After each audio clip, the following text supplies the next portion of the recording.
ما شاء الله يا روز، هذه حمسة البطاطس وهذه الشكشوكة، كل حمسة أحلى من الثانية، مرة لذيذة. جربوها بطريقتنا إن شاء الله بتعجبكم.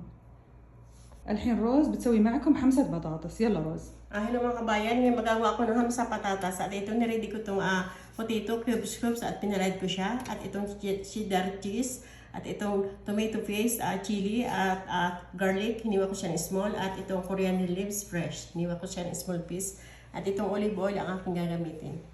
Lagay ko na itong pan sa apoy at lalagyan ko siya ng konting olive oil.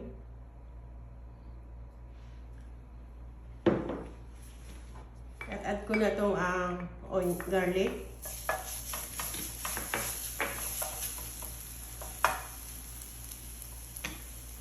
At add ko siya na itong konting coriander leaves. Mix ko lang siya.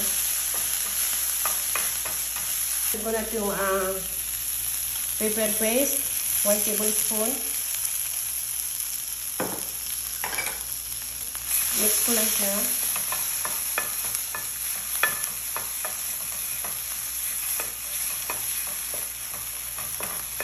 At ngayon add ko na itong pinirito kong potato.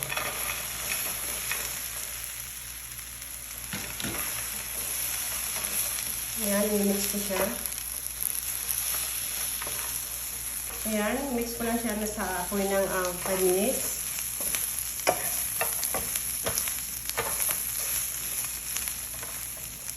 Ngayon, lalagay ko siya dito sa malinis na lagyan.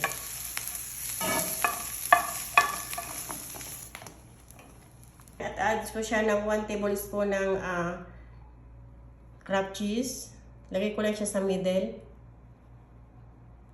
Ko na to sa top hiniwa kong parsley, coriander leaves.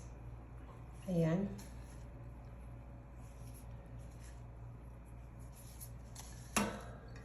Ginawa kong hamsa patatas at ngayon ready to serve na siya and ready to eat.